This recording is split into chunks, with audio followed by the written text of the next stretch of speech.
Hey everyone, I'm Neil Patel, and today I'm going to share with you the best lesson I learned in angel investing.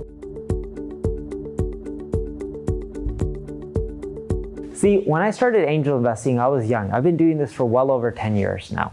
And I would pick a lot of random companies, and I made a lot more mistakes when I first started, and I had a much better track record as I went along because I've learned from them. One of the big mistakes that I made early on, and this is one of the best lessons I learned, is to pick a really big TAM. If you're not familiar with what TAM is, it's called Total Addressable Market, short for TAM, T-A-M. What I mean by this is, even if they have the best idea, the best entrepreneur, they execute flawlessly, but if you invest in a company that can be no bigger than $1 million business, then the valuation of that company isn't going to be great. The exit potential of that company is going to be limited.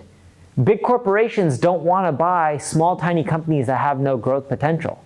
They rather buy someone that's like revolutionizing an industry. For example, one of my buddies, Chirag, is revolutionizing the pharmaceutical industry. And he took his company from zero to more than $4 million a month in less than 2 years. Just think about that. If you take the last month, you times it by 12, that's roughly almost $50 million a year in revenue. I'm not asking Chirag, what is he doing? He's doing pharmaceutical deliveries in which you order a prescription, it gets delivered to your house for no extra fee, no tipping, no surcharge, none of that kind of stuff. Awesome business model, and he's able to do it profitably. And now when you look at that company, I'm like, Chirag, how are you doing? He's doing well growth-wise. Investors are lining up out the door. But he's just like, Neil, not that well. I don't even have 1% of the market. That's what I mean by a big market. You know what that revenue is coming from? Just one market. It's coming from his New York market. That just shows the potential is there. And I actually could be wrong. I think it's coming from New York or New Jersey or New York and New Jersey. It's one or the other or combined. But either way, it's still growing in both those markets and it could grow faster. That's just two cities. There's so much potential, and that's the point I'm trying to make, in which when you go after big TAMs, it's easier to grow. When you go after a market that is only $1 million market, your growth potential is limited.